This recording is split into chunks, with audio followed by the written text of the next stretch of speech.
이 땅에 와서 지금 내가 이 집에 들어온 이상 나를 보호해 줄 사람들은 이 사람들이 아닐까 이런 생각이 들어서 저 아침에 눈을 뜨자마자 그 무서운 어머니 앞으로 갔어요. 왜 그러냐 이런 이제 의문에 인상을 하고 계셔서 제가 제일 처음으로 한 말이 워아이 마마 이렇게 하고서 얘기를 했습니다.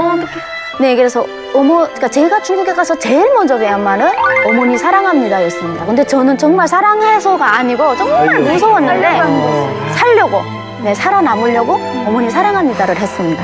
네, 이분은요 한때 리설주와 함께 금성학원을 다녔을 정도로 최고위층 삶을 살다가 한순간 많은 걸 잃고 이 자리에 오신 분입니다. 자신의 희노애락을 담은 아코디언 연주로 많은 사람들에게 감동을 주고 싶다는 탈북미녀 윤설미 씨를 소개합니다.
함경북도 라진에서 온 윤설미입니다.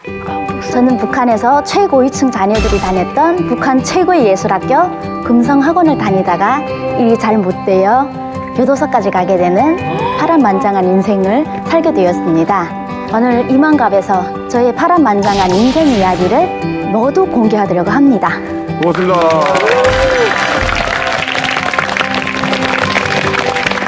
제가 들어본데 되게 어땠어요? 난이도가 높은 연주예요. 네, 그러니까 그래요? 역시 금성학원 출신답게 난이도가 아예 높은 거로다가 그냥 이만갑을 딱 장악해버리는 예, 난이도가 높아요, 저거. 자, 설미 씨, 지금 연주 실력도 대단한데 금성학원은 언뜻 우리 이만갑에서 잠깐 소개가 됐었어요. 근데 리설주가 다녔다는 곳이 금성학원. 네, 맞습니다. 설미 씨도 다니신 거예요? 네, 제가 중학교 2학년 때 원래 청진예술학원을 다녔었는데요. 평양음악무용대학에 저희 이제 삼촌 어머니가 계십니다. 그래서 어머님께서 청진예술학원에서 아코디언 아무리 해봐야 비전이 없으니까 네, 금성학원으로 올라오는 게 좋겠다라고 해서 가려고 하니까 이제 좀 어려웠어요. 금성학원은 예술학원 다니다가 이전하기가 좀 힘들거든요. 그래서 전국 독창독주 경연 아코디언에서 1등을 하면 네, 입학 자격을 받을 수가 있어요. 그래서 정말 한 하루에 7시간 정도씩 연습을 하면서 네, 엄청난 연습 끝에 1등을 했어요.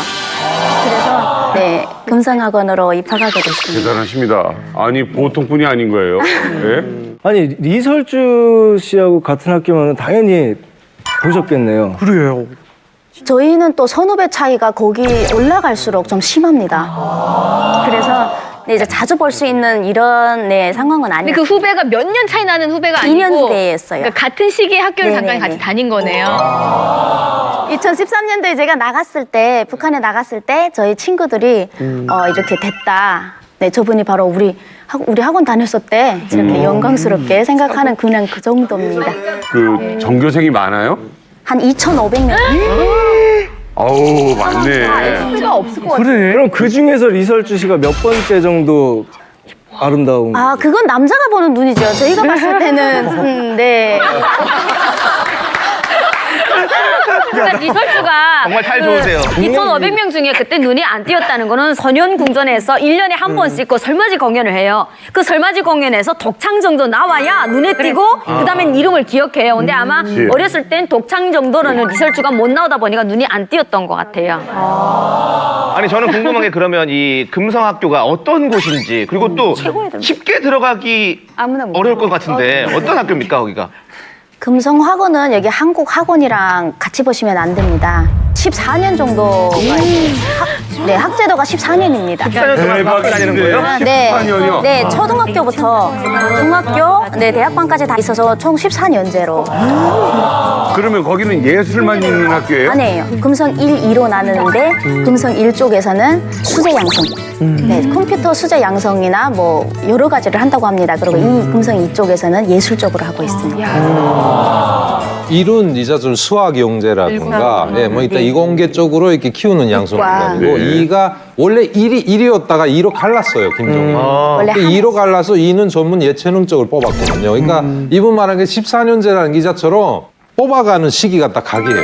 유치원 때 뽑아가는 애들도 있고 네. 예, 초등학교, 중학교 다 있거든요. 어쨌든 뭐 금성학원 아무나 가는 곳은 아닌 것 같아요. 예, 정말 이게 말로만 들어서는 우리가 잘 모르겠잖아요. 그래서 저희가 영상으로 준비했습니다. 북한 최고 예술학교인 금성학원 학생들의 연주 무대 영상 함께 보시죠.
아니 금성학원 진짜 그냥 거의 보면은 제 생각엔 묘기 수준인 것 같아요. 예술을 능가해서. 그런데 저 정도 실력이면 정말 뭐 아무나 못 갈 것 같고 또 개인적으로 놀 때도 되게 재밌게 놀겠어요. 좀 재밌게 노는데 도에서 1년에 한 명이 갈까 말까 할 정도로 이제 경쟁률이 대부분은 평양 학생들입니다. 그래서 놀 때도 저희는 되게 신식으로 놀고요. 이제 금성학원에서도 원래 동무 네, 이렇게 부르는 것도 있는데 이제 내 쪽으로는 선배 이제 한국 드라마를 한국식으로? 때도 부르고 세련됐다. 있습니다. 그래서 큰 소리로 부르지 말고 이제 네, 선생님들이 지나갔을 때 선배 이렇게 살짝 부르면 좀 노는 언니로 저희 기악반 애들이 되게 잘 놀고 있습니다. 왜냐면 기악반은 템포감이 있지 않습니까? 그래서 성악반 애들은 한국 노래 부르기가 좀 어려워요. 네, 배운 것이 있어가지고 그래서 못 부릅니다. 한국 노래를 잘 못해요. 그래서 저희들이 잘 부르고 좀 잘 노는 네, 뭐, 어떤 노래를 주로 부르셨나요? 뭐 거의 한국 노래를 부르고 놀았는데 뭐 손담비에 미쳐서 이 정도 네, 나오는 시곡들을 바로바로 저희가 캐치를 해서 네. 손담비 미쳐서 춤도 그럼 춤도 추고 뭐 노래도 네. 아니 그게 실제로 손담비 씨 춤추는 게 저희들도 이렇게 막 쉽진 않거든요. 그 끼가 있어야 되거든요.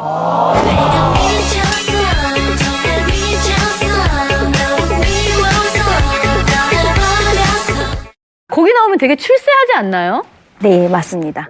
은하수 관현악단이나 북한 최고의 지금 기쁨조라고 하죠. 모란방각단도 지금 모란방각단. 네, 지금 연주하시는 분들이 저희 후배도 많습니다.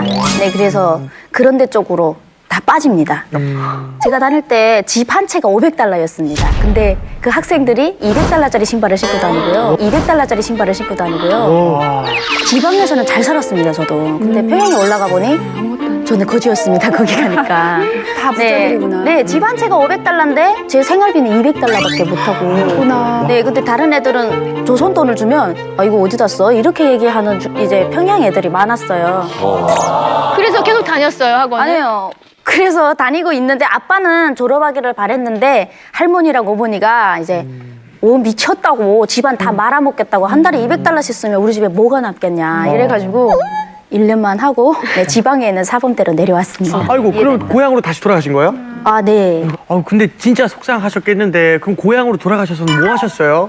네, 사범대학을 졸업할 당시 아버님께서 이제 간암이 오셨습니다. 아이고야. 아버님이 좀 나이가 젊으셨는데 좀 고위층 간부직을 하셨어요. 저희 어머니는 아예 사회적인 생활을 못 하셨습니다. 아빠만 그냥 뒷바라지를 하고 있었고 해서 저도 돈을 벌어야 되겠다 생각을 해가지고 개인 교습을 했습니다. 근데 교습이 이제 최고로 오라진에서 비싼 가격이었는데요. $50 한 달에 방문 교육입니다. 여기처럼 학원이 아니고요. 그래서 아코디언도 하고 이제처럼 춤도 가르쳤습니다. 좀 배우진 않았는데 그게 이제 상업성이 있더라고요.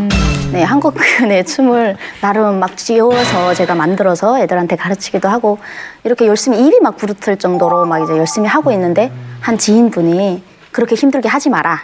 중국으로 가면 한 3개월이면 10만 원을 벌어가지고 온대요. 그러면 중국 돈 10만 원이면 현재 한국 돈으로 한 2천만 원 정도거든요. 그러니까 저는 그 나이 때 완전 천문학적인 숫자인 그 돈을 놓고 결심을 딱 했습니다. 3개월만 가서 딱 벌어가지고 와서 아빠한테 효도도 하고 그거 좀 해야 되겠다. 그래가지고 편지 한 장을 썼습니다. 내가 3개월 후에 돌아올 테니 그때까지 아빠 꼭 살아계셔 주세요. 이런 편지를 쓰고 딱 나가는데 아버님이 간암에 걸려서 잘 일어나시지도 못하셨는데 막 일어나시는 거예요. 10월인데 아버님께서 옷을 막 동복을 입으시고 나와가지고 어디 가냐고 갑자기 물어봐서 저는 너무 놀라갖고 친구 어머니가 아파서 병문안을 좀 다녀올 거다. 이래서 아버님께서 빨리 갔다 오라고 왠지 빨리 갔다 오라는 얘기를 하셔서 빨리 갔다 온다고 티를 안 내고 돌아서서 막 울면서 내려갔습니다. 그때 그게 제가 본 아버님의 마지막이었습니다. 어떡해나 세상에. 중국이라는 나라가 가지고 쉽지는 않았을 텐데 그 어떤 점이 제일 어려웠어요, 타지에서? 일단은 제가 돈을 벌려고 가서 루트를 알려준다고 갔는데 이제 가보니까 네, 인신매매가 제가 가격에 팔린 겁니다. 인신매매가 제가 가격에 팔린 겁니다. 그래서 저는 사람의 몸매의 가격이 매겨진지를 몰랐어요. 어머 그래서 세상에나. 한국 돈으로 제가 얘기를 하면 한 200만 원 정도로 제가 이제 팔려온 겁니다. 이제 인신매매 당해서 어느 한 집에 갔어요. 중국 심양 쪽에 있는 시골집인데 마중 나오신 시어머니 되는 분이에요. 제가 시집으로 팔려갔으니까. 근데 나 뭐지 심장이 그냥 막 다 쪼그라드는 것 같아가지고 세상에 운명을 피할 수 없다더니 내 인생에 이런 운명이 차려지는구나 이러면서 앞이 안 보이더라고요. 그래서 무슨 얘기를 한지도 모르고 그 집에 들어가서 누워서 잤습니다. 누워서 자고 있는데 온밤 누가 나한테 와서 막 피를 뽑아가는 것 같은 그런 느낌이. 왜냐하면 저희가 북한에 있을 때 중국에 뭐 팔려가서 피를 뽑았다 이런 얘기를 많이 했어요. 사람을 이제 돼지고기처럼 거꾸로 매달아 놓고 피를 뽑았다. 이래서 제가 혀를 자르고. 네, 뭐 그런 얘기를 많이 들었어요. 그래서 나도 이거 피 뽑는 거 아니야? 이런 생각을 하는데 어차피 그게 쓰잘데없는 생각 아닙니까? 그래서 안 되겠다. 온밤 고민한 게 그래도 이 땅에 와서 지금 내가 이 집에 들어온 이상 나를 보호해 줄 사람들은 이 사람들이 아닐까 이런 생각이 들어서 저 아침에 눈을 뜨자마자 그 무서운 어머니 앞으로 갔어요. 왜 그러냐 이런 이제 의문에 인상을 하고 계셔서 제가 제일 처음으로 한 말이 워아이 마마 이렇게 하고서 얘기를 했습니다. 네, 그래서 그러니까 제가 중국에 가서 제일 먼저 배운 말은 어머니 사랑합니다였습니다. 근데 저는 정말 사랑해서가 아니고 정말 무서웠는데 살려고, 네, 살아남으려고 어머니 사랑합니다를 했습니다. 그랬는데 그 무서운 어머니께서 저를 끌어안으시고 막 우시는 겁니다. 그래서 제가 그때 당시는 그분이 우니까 저도 같이 울었습니다. 왜 울지?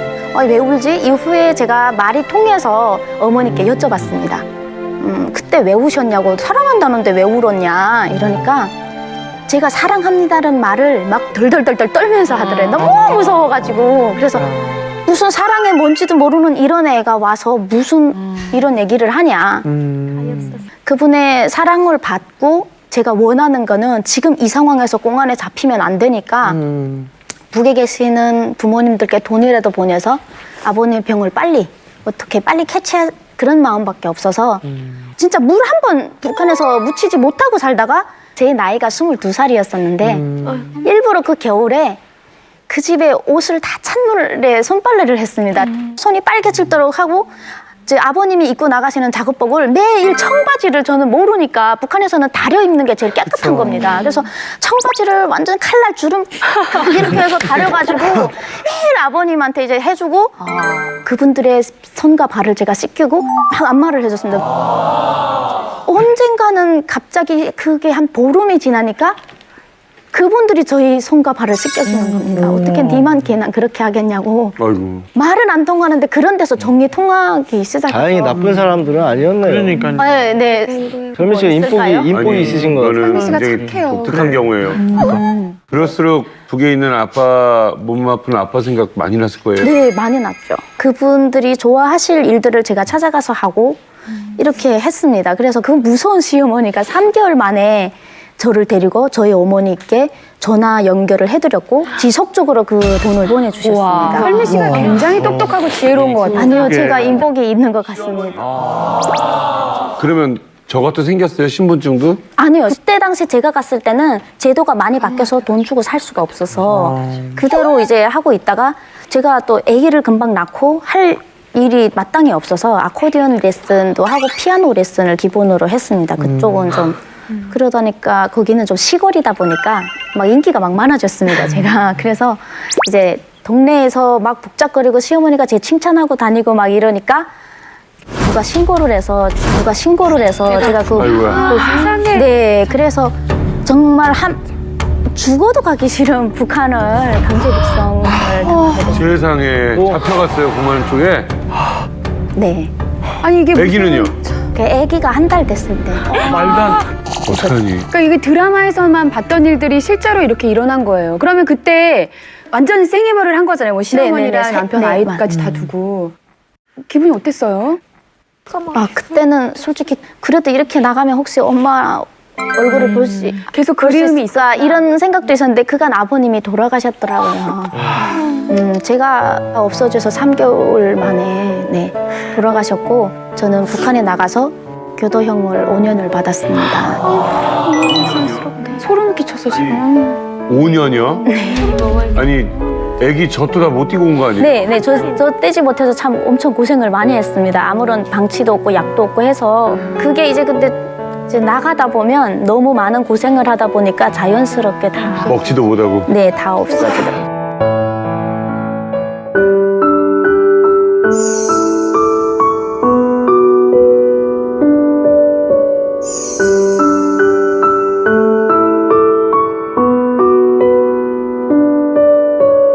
지금 그 5년을 얘기하자면 하룻밤 새도 얘기 못하죠.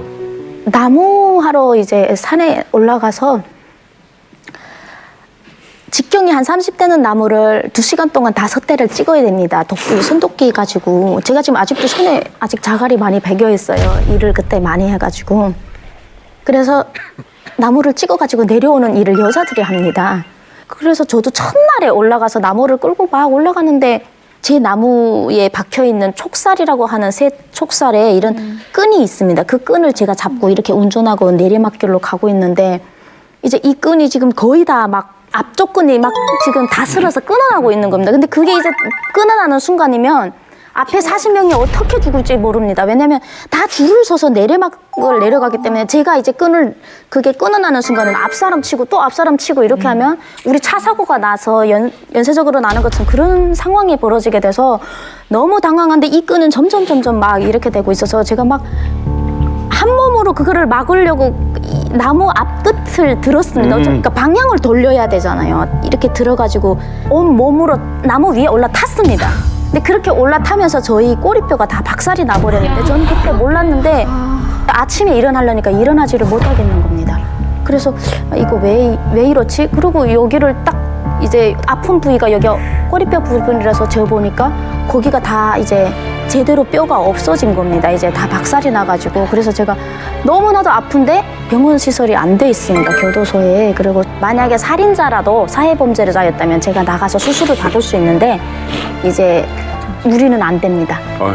도강쟁이라고 하죠, 북한에서. 네. 또 두만강을 넘어서 도망갈 수 있기 때문에 병원에 안 내보내서 그 아픈 거를 그냥 가지고 5년을 고쳐서 살아가지고 네 나왔는데 그때 제가 매일매일 산에 올라가면서 눈에 그리고 5년을 살 수 있는 이유는 제가 낳은 그 한 달짜리 제 딸을 매일 엄마 젖꼭지를 물고 있던 걔가 이젠 어느 정도 컸을까 해마다 이제 애가 크는 거를 기억하면서 무조건 살아서 애한테 엄마라는 얼굴은 보여줘야 되니까 꼭 살아야 되겠다.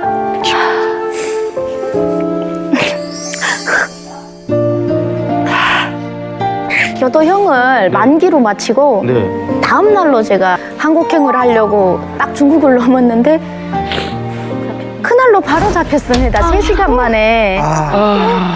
그래서 저는 그냥 내가 이제 일단은 제가 살아있는 게 죄인 것 같았습니다. 왜냐면 이제 나가면 북한은 이제 같은 범죄를 6개월 안에 똑같이 저질렀을 때는 그 형기가 원래 5년이면 저는 10년을 먹고 집행유예 배로 먹는 겁니다. 근데 저는 6개월이 아니고 그 다음 날로 똑같은 범죄를 저질렀기 때문에 10년을 가야 되는데 이제 그러면 뭐 죽는 거죠. 못 살아나오죠. 이제 한번 다시 더 살아나온다는 거는 좀 힘든 일이죠. 저희 보이부에 들어갈 때 머리를 절대 이제 상대를 보면 안 됩니다. 보이시도원을 보면 안 돼서 머리를 숙이고 들어갔는데 얼굴을 좀 들어보라고 해서 들어서 딱 보는 순간 저는 무너지는 줄 알았습니다.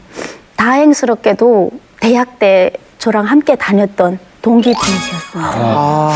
그런데 이분께서 저를 보시더니 막 우시는 겁니다. 소리를 못 내시고 남자분인데 이제 어떻게 돼서 중국에 가서 애도 낳고 교도소까지 마치고 왔는데 또 잡혀왔으니까 너무 기가 막혀가지고 이제 종이에다 이렇게 썼습니다. 이 가시나야 똑똑한 줄 알았더니 바보라고 왜 잡혀 나왔냐 이렇게 녹음이 되는지 그렇게 이제 보여주시더라고요. 그래서 그분의 도움으로 기적적으로 살아났습니다. 그분께서 도와주셔갖고 살아났습니다. 그래서 다시 중국으로 갔어요? 네, 그래서 다시 3번째는 정말 못 간다고 사람들이 생각을 했었는데 저는 제 딸을 보기 위해서 내 다리를 만약에 보입에서 분질러 버리면 짝다리를 하고라도 두만강을 넘을 그런 각오를 가지고 3번째는 제가 쥐약을 뜯어가지고 왔습니다. 쥐가 먹는 독약이죠. 뜯어가지고 강물에서 이번에 잡히면 그냥 마시려고. 근데 뭐 죽고자 하면 산다더니 제가 이제 3번째는 성공을 했습니다. 야, 두만강에서 그 집까지는 멀어요? 중국? 한 9시간 거리가 됩니다. 걸었어요? 아니요. 차로요? 네, 차로 9시간이요.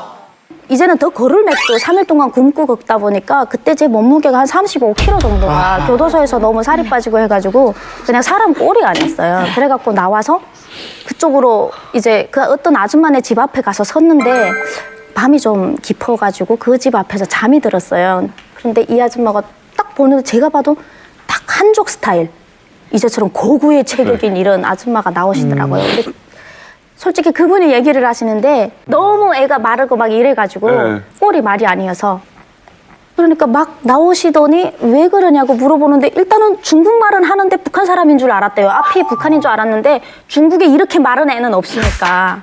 네, 그래서 제가 중국말로 막 뒤에서 지금 막 변방돼서 와서 저를 막 잡는 것 같아갖고 무슨 말을 해야 될지 모르는데 제 입에서 제일 먼저 나온 말이 워요 하이즈 이렇게 중국말로 했습니다. 이게 뭐냐면 저한테는 애가 있습니다. 이 말을 하면서 제가 무릎을 꿇었습니다. 왜냐하면 이제 잡혀서 나가면 저는 정말 왜냐하면 이번에 2번째 살려주신 분이 보육에 계시고 제 후배인데 이제 나가게 되면 이 상황을 어떻게 처리할 수가 없고 이번에는 제가 그냥 죽어야 합니다. 제가 살면 사람이 아닌 거예요. 근데 저도 모르게 그냥 저한테 애가 있습니다. 무릎을 꿇고 막 비가 오는데 꿇고 앉았는데 그 아줌마가 그냥 저를 일거세우면서 나도 애가 있어 울지만 자기도 애가 있다면서 저를 일거세우셨습니다. 그래서 제가 그러고 2번째로 한 말 나는 북한 사람입니다. 안 돼요. 그분이 아신다고 변방내가 너무 무서우니까 나 좀 여기다 숨겨주세요. 그래서 그분이 저를 숨겨주셔가지고 그분한테 제가 몇 년 전에 이렇게 와서 애를 낳았다. 근데 그래서 북성에 대해서 감옥 생활을 해서 이제 나가면 나 죽으니까 당신들이 우리 시댁에서 나 데리러 올 때까지 그 집은 유선 전화가 있잖아요. 그래서 전화를 했습니다. 시댁에. 놀라시는 겁니다. 제가 죽은 줄만 알고 이렇게 어떻게 된지도 모르고 자기들이 알아보니까 북성 되면 거의 다 죽는다 이렇게 알고 있었대요. 그 9시간이 얼마나 길었는지 너무 힘들었습니다. 그 9시간을 그래서 시어머니께서 오셔서 너무 고맙다고 하면서 그래서 저희 3번째 탈북이 성공을 하게 돼서 9시간 동안 이래서 중국으로 들어요. 그래서 아이를 봤더니 어떻게 했어요? 애가 이제 7살이 돼버렸어요. 멀리서 이제 숨어서 나를 엄마라고 봤는데 제가 막 35kg고 막 이제 너무나 이제 꼴이 말이 아니었고 이러니까 애가 숨어서 무서워서 못 나오는 겁니다. 친척들이 네 엄마라고 한 번 불러줘라고 이러니까 애가 막 너무 그러니까 우는 겁니다. 부르기도 슬프고 힘든 겁니다. 애한테는. 애가 한 일주일 만에 저를 엄마라고 부른 것 같아요. 그래서 좀 더 행복하게 더 살고 싶지만 중국은 어차피 제가 2차에 걸쳐서 북송당한 곳이라 너무 무서운 곳이어서 또 잡혀. 네. 그래서 제가 한국행을 결심하게 됐고 저희 신랑이 저한테 이런 얘기를 하더라고요. 내가 책임지지도 못하고 네가 북송이 돼서 너무 미안한데 한국에 가는 게 편하지 않겠냐. 한국 간 분들이 주위에 많은데 남편이 먼저. 네, 그래서 저도 동의를 했습니다. 나도 그런 마음이 있었지만 설마 미안해서 이제 만나자마자 이렇게 얘기를 하기가 그래서 그러고 있었는데 그래서 제가 가기는 가고 싶으나 한국 가다가 또 잡히면 더 죽어. 너무 무서운데 어떻게 갈 거냐. 그래서 이분이 남편분이 직접 저를 데리고 베트남까지 자기가 브로커하고 전화를 하면서 그리고 세상에. 진짜 남편 좋다. 그래서 안전하게 제가 베트남까지 신랑분이 와서 거기까지 오면 안전하거든요. 그래서 저하고 이제 거기서 이제 헤어지게 됐는데 그때 좀 내 의미심장한 얘기를 했습니다. 신랑이 이제 사실은 이모님이 너를 보내지 말라고 했다. 한국 가면 다 더 좋은 남자 만나고 어차피 그런데 가면 더 조건이 좋기 때문에 안 오기 때문에 가지 말라고 하지만 나는 보내야 되겠다. 왜냐, 니는 내 딸의 엄마이기 때문에 내 딸의 엄마가 내가 책임을 못 져서 북송이 돼서 감옥 가서 감옥 생활하는 거를 그거를 밥술 나 5년 동안 못 떴다. 너무 죽었는지 너무 힘들어서 그럴 바에는 차라리 더 좋은 나라 가서 내 딸의 엄마가 더 잘 사는 모습이 내가 속이 편하겠다. 그래서 보내니까 부담 갖지 말고 그냥 이제는 행복하라고. 그래서 제가 별로 딱 마지막에 이별하는 말투가 들려서 제가 나는 무슨 미친 소리 하냐고 나 가면 가자 한국 가자마자 혼인신고 해가지고 꼭 우리 가족 셋이 그냥 행복하게 살자. 나 이제는 아무 미련도 없고 내 가족이 제일 소중하니까 그런 말 하지만 남들이 다 배신한다고 해도 나는 안 배신해. 이렇게 하고 헤어졌어요. 그리고 한국으로 왔습니다. 그래서 현재는 어떻게 아이랑 남편이 같이 와 있는 상태인가요? 아니면 제가 한국에 도착해서 중국에 전화를 했습니다.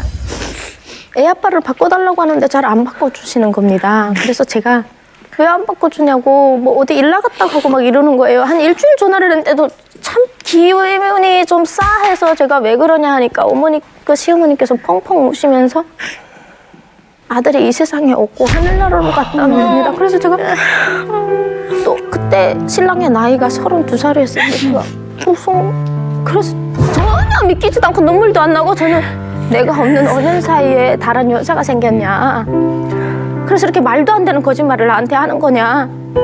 막 이랬는데 그것도 아닌 것 같아요. 너무 막 우시는 거예요. 그래서 제가 나 진짜 살아있는 게 죄구나. 나는 내가 살아있음으로 해서 왜 이렇게 힘든지를 모르겠는 거예요. 너무 그래서 제가 생각해보니까 남편이 뇌수막염으로 돌아가셨다는데 저를 베트남에서 보낼 때 혹시 아프지 않았는지 저는 그런 것도 잘 몰랐거든요. 왜냐면 만나서 한 보름 만에 제가 이제 한국에 오다 보니까 아픈지도 되게 제가 봤을 땐 좋았었어요.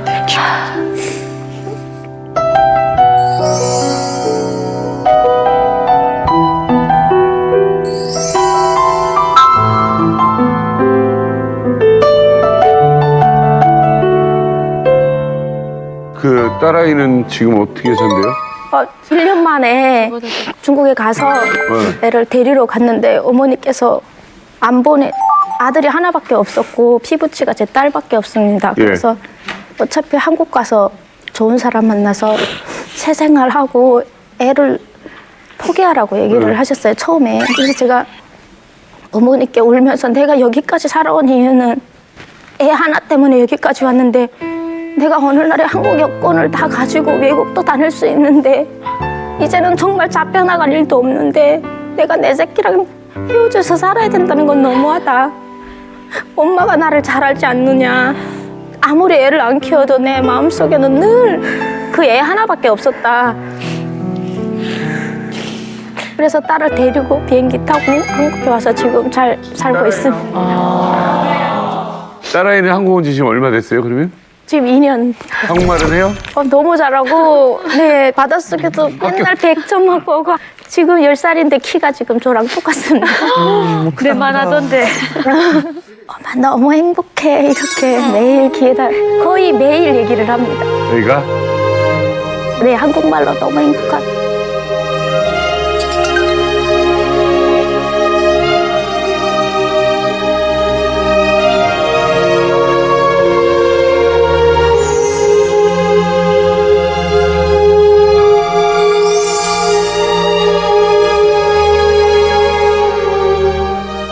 이제 이렇게 사셨으니까 정말 꽃길만 걸으셨으면 좋겠고 또 우리 같은 음악인이잖아요. 제가 약속하고 곡이라도 꼭 하나 선물하도록 하겠습니다. 감사합니다. 이건 제가 꼭 약속하겠습니다. 와, 멋지다.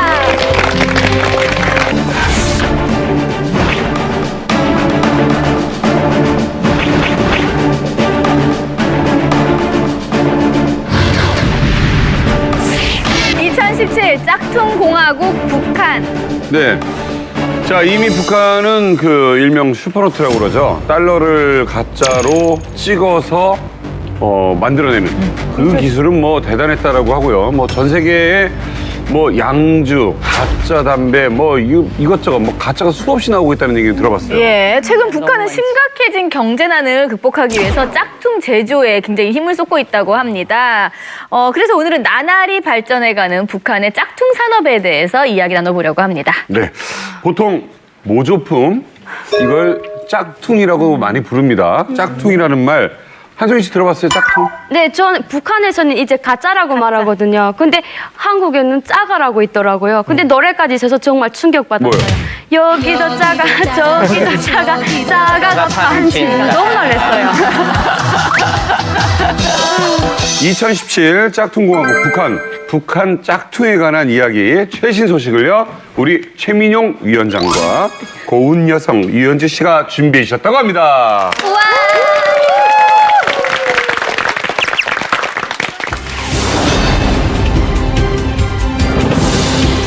여러분 안녕하십니까? 북한 소식을 백리마 속도로 아니. 천리마 속도로 No.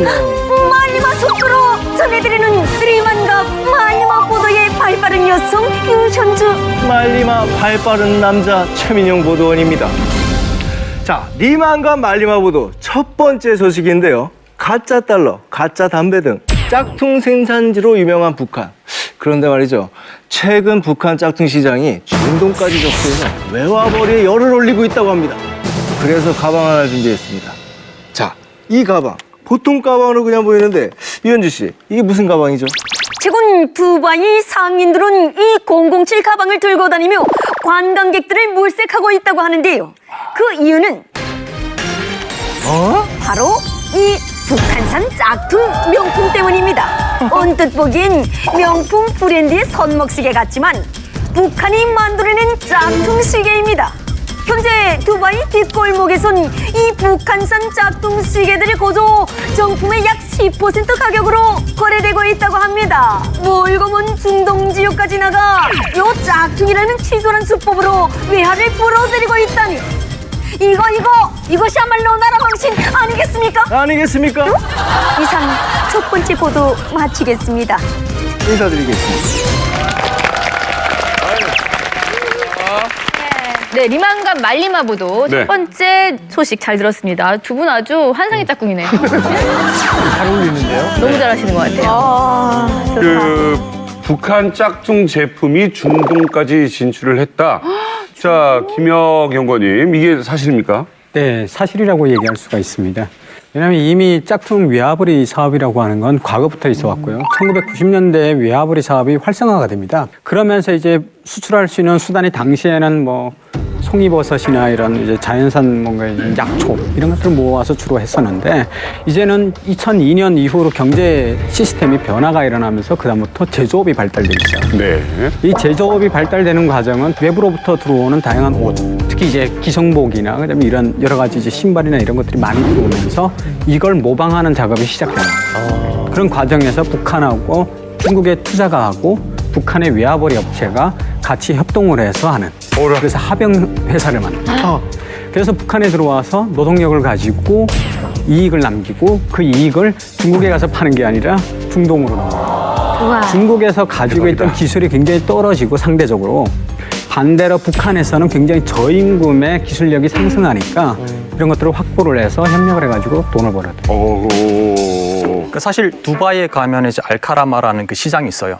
그 곳에 가면은요, 정말 진품 같은 짝퉁이 있어요. 진품 같은 시계가 있고요, 진품 같은 가방이 있어요. 심지어 이 제품을 팔기 위한 호객분들이 있어요.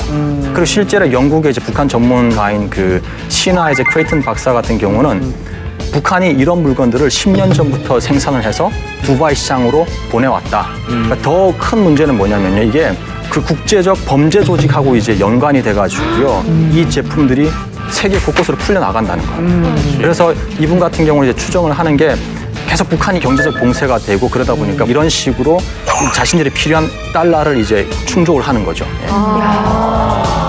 정말 가지가지 안 만드는 짝퉁이 없네요. 그렇죠. 도대체 그럼 어떤 고위층에 계신 분들이 이런 거를 주도적으로 만드십니까? 그러니까 일단은 뭐 북한은 뭐 노동당의 국가잖아요. 이거 김부자의 국가이기도 하고 노동당이 주도하기 때문에 모든 외화벌이는 당이 장악을 하고 있다고 보시면 돼요. 가장 그 이점은 뭐냐면은 북한 생산력, 노동력이 싸기도 하지만 북한에서 짝퉁을 만들면 누구도 통제를 못해요. 그러니까 그런 이점을 이용을 해서 여러 가지 피복이라든가 뭐 그 짝퉁들을 많이 만들어내서 결국 그걸 외화벌이 수단으로 국가가 하고 있는 거죠. 지역마다 좀 다릅니다. 북한 같은 경우에는 북한 내에서 남부 지역, 특히 남서쪽 지역 같은 경우에는 남포, 신의주 혹은 평성을 이제 통해서 거기서 평성에서 생산이 됩니다. 여기에서 나온 게 A급입니다. 그리고 두 번째 이제 B급이라고 할 수 있는 게 청진하고 나선 지역입니다. 청진도 굉장히 많이 발달했지만 나선 지역은 특히 많이 발달했는데 이 북쪽 청진하고 나선 지역이 발달될 수 있었던 이유 중에 하나는 일본의 기술이 상당히 좋았어요. 일본은 생각 외로 놀랍죠. 왜냐면은 일본의 기술이나 문물들이 그 원산한 것 중에서 되게 많이 들어요. 그래서 이제 청진 같은 경우에는 일본에서 건너온 재봉 틀을 가지고 청진에 있는 제일 교포들이 먼저 이걸 생산합니다. 그러면서 기술력이 상승이 되고요. 그래서 B급, B 플러스 혹은 A급까지도 올라가고요. C급이라고 하면은 대표적인 지역이 함흥입니다. 네, 함흥 같은 경우에는 화학 공장 이제 밀집에 있는 산업 공장이기 때문에 거기에 철저하게 의존이 돼서 이러한 손기술이나 이런 게 좀 상대적으로 떨어지고 있습니다. 그리고 대표적인 게 담배죠, 담배. 그러니까 예전에 북한 주민들이 고인하는 고양이 담배라는 것이 원래 상호가 크레이븐 A라는 것이에요. 그러니까 영국산 브랜드인데 이제 없어졌어요, 그게. 그것 말고 크라운이라든가 몬타나, 뭐 그다음에 스피5라고 해서 말보르, 도닐도, 심지어 그런 것까지 다 짝퉁을 해서 만드는데 요점이 뭐냐면은 이 담배를 겉 포장만 가지고는 구분이 안 되는 거예요. 그러니까 이게 포장이라든가 인쇄 기술이 또 어마어마하게 발달이 됐어요, 안에. 그래서 원래 김책공업종합대학이라는 것이 상당히 이공계에서는 유명한 대학인데 그 옆에 인쇄 대학이라는 게 따로 생겼어요. 네, 원래 김책공업종합대학에 있었던 것들이 거기 평양 종합인쇄공장하고 붙어 있는 대학인데 거기에서 각종 외국 브랜드의 상표라든가 뭘 다 찍어내요. 담배 자판기도 있다면서요? 그래서 최근에 보면은 그것도 뭐 밖에서 외화를 못 보니까 안에서도 벌기 위해서 김정은 시기에 들어와서 담배 자판기까지 만들어 놓고 이게 다 짝퉁 담배를 갖다 놓고 외국인들의 지갑을 노리는 거예요. 그러면 혹시 시계같이 이렇게 좀 기술력이 필요한 것들은 어떻게 카피를 해요? 그런 전문 과학자들이 있는 거예요? 북한에서 원래 김일성이가 우리도 좀 좋은 시계 만들어라라고 해가지고 60년대 후반 70년대 때 이미 스위스에서 그 정말 못 쓰게 된 낡은 시계들을 가져다가 다 분해를 해가지고 그 과정을 공부를 시켰고요. 그리고 또 그 이후에는 스위스 과학자들을 5명을 모셔다가 상주를 시키면서 그 기술을 전수를 받았어요. 그래서 거의 국가적으로 몇십 년, 지금 40년이 됐거든요. 그 시계 만든 역사가. 그러다 보니까 일반 중국의 짝퉁하고는 아예 급이 다르다고. 급이 다른 시계다. 북한 짝퉁에도 급이 있다니까 정말 신기한데 짝퉁을 잘 만들려면 정품에 대해서 잘 알아야 되잖아요. 근데 뭐 명품 이런 거는 자본주의 날라리인데 네. 그렇죠? 유재환 씨? 네, 이게 진짜 명품이야말로 좀 자본주의 날라리 약간 이런 게 상징 아닌가 싶은데 북한 사회주의랑 좀 많이 안 어울리지 않나 약간 그런 생각이 들어요. 실제로 김정은과 그 측근들 같은 경우는 거의 뭐 사치품, 그러니까 외국 제품의 마니아들이에요. 실제로 김정은 같은 경우는 그 짝퉁을 만들어가지고 그걸로 번 돈을 가지고 진품을 사서 자기가 써요. 그렇겠죠. 그리고 그 스위스 제네바의 트레이드맵이라는 그 단체가 있는데 이 단체가 전 각국에서 220개국의 그러니까 트레이드에 대한 그 제품들을 통계를 내요. 북한에서 어떤 제품을 이제 뭐 수입하고 수출을 했는지를 통계를 내는 그 자료에 보면은 2015년, 16년부터 독일에서 550만 파운드의 사치품들을 사들였어요. 네. 거기에 이제 보면은 독일 맥주가 10만 파운드 정도가 되고요. 맥주. 그렇죠. 예. 그리고 와인하고 이제 그 중류주가 52만 파운드가 돼요. 그리고 또 플러스 되는 게 말을 러시아에서 13만 파운드 정도를 사들였고요. 그리고 중국에서 또 57만 파운드 정도의 낚시 용품을 사들인 거예요. 그러니까 낚시 용품을 샀다는 건 아마 북한에서 이거를 다 뭐 김정은이 쓴 것보다는 선물 정치용으로 그리고 또 관광 산업을 유치하기 위한 용으로 쓰이지 않았나 그렇게 봅니다. 그러니까 북한이 보면은 바보는 남 따라한다고요. 김 부자가 뭐 하면 당 간부들이 다 따라해요. 그러니까 예전에 김종일이가 뭐 로스만스라는 담배나 도닐 담배를 좋아했다고 하니까 저마다 앞을 다 떠가면 그걸 피우는데 부전자전이라고 김정은이도 똑같아요. 예, 또 명품 담배를 피우고 있거든요. 근데 그걸 따라 하는가 했더니 최근에 김정은이는 간부들한테 외국 담배를 피우지 마라 하는 금지령을 내렸거든요. 네. 그러니까 자기는 왜 그 사치품을 계속 쓰면서도 간부들이 또 그런 걸 쓰는 거는 또 돈이 없다 보니까 아마 그게 동의했나 봐요. 아니 저는 그 짝퉁 얘기가 계속 나와서 이제 궁금한 게 북한 주민들이 어떤 명품이나 그런 것들에 대한 좀 이렇게 개념이 어떤가 좀 궁금해서요. 아, 북한 주민들은 그 명품에 대한 개념이 별로 없습니다. 그런데 무턱대고 북한 제품이 아닌 다른 나라의 글씨, 외국 글씨가 있는 제품은 선호합니다. 꺼부란 글씨가 들어가면 어차피 좋은 거니까 그런 것 때문에 좋아하지 명품에 대한 개념은 전혀 없습니다. 저는 사실 명품에 대해서 잘 몰랐어요. 근데 저한테도 루이비통도 있었고 구찌도 있었고 샤넬도 있었거든요. 대표적인 브랜드잖아요. 근데 그걸 아예 이름도 몰랐어요. 그냥 쓰고 있었는데 한국에 와서 나중에 이름도 알게 됐고 명품이란 걸 알았거든요. 근데 제가 썼던 거는 정품은 아니고 짝퉁이거든요. 근데 명품에 대한 그 개념이 아예 없다 보니까 이게 좋은 건지 나쁜 건지 모르고 썼거든요. 그리고 대표적인 브랜드를 알고 있는 브랜드가 있다면 아디다스가 있거든요. 근데 아디다스를 아다라스라고 불러요. 생산된 그 단복이랑 뭐 운동복 그리고 퓨마를 표범옷 아니면 푸마라고 읽고요. 그리고 나이키를 니켈이라고 읽어요. 니켈 운동화나 모자 이런 것들이 있거든요. 한국 영화를 계속 보면 우리 같은 사람들이니까 같은 민족이니까 이제 명품 브랜드 어떻고 무슨 이런 걸 계속 들으면은 한 번 들을 때는 그것으로 스쳐 보내는데 그 영화를 다른 걸 보면 또 다르게 그런 걸 저런 걸 보고 명품 브랜드라는구나. 그 다음부터 우리가 내가 느낀 것이 아니라 보면서 체험을 하게 되는 거예요. 저는 이렇게 우리 한국산 우리 아랫동네라고 하는데 아랫동네 옷들은 우리 밀수꾼들을 통해서 거의 다 80%가 들어오는데 네, 저는 제일 먼저 이 밀수가 딱 중국 가는데 중국 사람들이 한장하더라고요. 왜 막 미친 것처럼 어디를 떼가더라고요. 왜 그런가 옷이 많이 걷어오더라고요. 이게 무슨 옷인가? 상표를 봤는데 한국 거예요. 아니 중국산도 괜찮은데 왜 한국산을 굳이 이렇게 가지고 오냐 하는데 일단 중국 사람들은 한국 옷이라면은 눈에 한국 상품이라는 눈에 이가 달렸다 해도 괜찮다는 거예요. 그래 이 사람도 좋아하는 거 보니까 뭔가 분명 다르게 했구나 하고 제가 그 대박네 집에서 화장품을 한번 써봤어요. 한국산을 써봤는데 진짜 괜찮더라고요. 야 이거 가지고 내가 가면 돈을 벌겠구나. 그 다음부터 이 한국산에 대한 옷을 가져가는데 앉으면 앉는 순간에 이제 사람들이 줄을 쳐서 와요. 근데 혹시 북한에서 이렇게 입는다면서 이게 맞아요, 이거? 대박이다. 이거 완전 대박. 이거는 닉 아니 이거는 아바라스고요. 이거는 닉판에 이런 그 정말 정품 옷을 입으려면은 할머니가 중국에서 살아가지고 소녀가 이제 만약에 중국에 놀러 가서 이제 가끔씩 이제 갖고 오는 분들 있어요. 이제 가족분들 중에서. 그럼 우리가 엄청 부럽잖아요. 그러면 엄마 보고 저 옷을 무조건 해놔라고 막 난리치거든요. 그러면 그 집안에 이제 뭐 재봉질이라던가 뭐 이렇게 그 이 자수를 잘 논다 하시는 분들 있으면 나이 아디다스 아다라스 이거를 완판으로 딱 만들어줘요. 그러면 하나 한 개 브랜드 입었지만 나는 한 번에 2개 브랜드 입을 수 있거든요. 그래 딱 가서 학교 가면은 아들이 눈이 획 돌아가지고 그 다음날에 100% 입고 와요. 똑같이.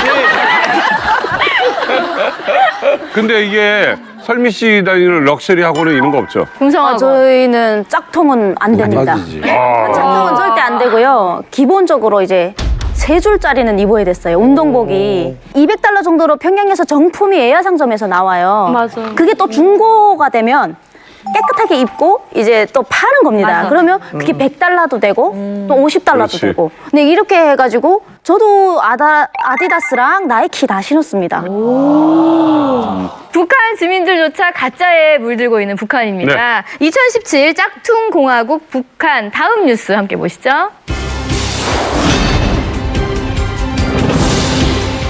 손이 가요 손이 가 새우깽에 손이 가요. 아이손. 최근 북한 주민들 사이에서 인기리에 판매되고 있는 과자. 하지만 이 과자의 수상한 점이 한두 가지가 아닙니다. 자, 먼저 이 포장지만 보면은 어디서 많이 본 듯한 이 과자 모양. 모양 또한 똑같은데요. 이거 혹시 남한 과자 아닙니까? 그런 소문한 말씀 마시라요. 생긴 건 이래봬도 이게 다 북조선기야요. 허허. 현재 북한 장마당에선 맛도 모양도 아랫동네 과자 판막이 이 짝퉁 한국 과자가 불티나게 팔리고 있다고 합니다. 과연 이 북한산 짝퉁 과자가 한국 과자와 얼마나 비슷할지 정말 궁금한데요. 바로 확인해 보도록 하죠. 네, 지금부터는요, 여러분들에게 대한민국 최고 인기 과자, 그것이 과연 북한에서는 어떻게 만들어지는지 비교를 해드리도록 하겠습니다. 네. 자, 먼저 새우맛 과자부터 보도록 하겠습니다. 상품명은 굳이 얘기 안 해도 여러분들 네. 누구나 다 아시는 깡이 좋은 새우죠. 네. 그 나이보다 많은. 네, 깡 좋은 새우 튀기 과자라고 했습니다. 요거를 비교해 보도록 하겠습니다. 궁금하죠? 볼까요? 자, 먼저 이거를 비벼보도록 하겠습니다. 하나를 들어서 자, 딱 하나, 둘, 셋. 똑같아. 여기 작아. 이런 차이가 납니다. 진짜 이거는 그냥 팝콘 같아요. 자, 정확히 보여드리겠습니다. 새우맛 과자인데요. 모양은 느낌이 난다 진짜. 먹어보겠습니다. 뻥이요 비슷해. 그 제대로 된 쌀로 만든 과자도 아니고 그냥 전분가루 같은 거에다가 소금량을 너무 많이 늘려놔가지고 너무 짜요. 예, 그리고 아마도 그 새우나 이런 거 껍질 같은 게 조금 향으로 들어가 있는 것 같긴 해요. 그 비릿한 맞아요. 향은 조금 살아 있습니다. 끝에. 자, 이번은요. 11월 11일 날 되면 굉장히 많이 먹는 막대 과자, 우리의 대표적인 과자가 되겠죠. 빼로. 꺼내보도록 하겠습니다. 자, 우리나라의 그 유명한 막대 과자, 그리고 북한의 꼬치 과자. 하나, 둘, 셋. 이거는 양이 훨씬 더 많네. 양심 있어. 길이도 길고요. 두께도 두꺼워요. 지금 우리 같은 경우는 지금 초코가 이렇게 묻어있고, 그 위에 뭐 아몬드 가루나 뭐 이런 게 묻어있을 텐데. 큰 가루가 있고 여기는 작은 가루가 있는데. 자, 이게- 맛을 한번 보도록 네. 하겠습니다. 멀리서 볼 땐 깜쪽 같은데요. 절대 모를 것 같아요, 저도. 왜 더 커?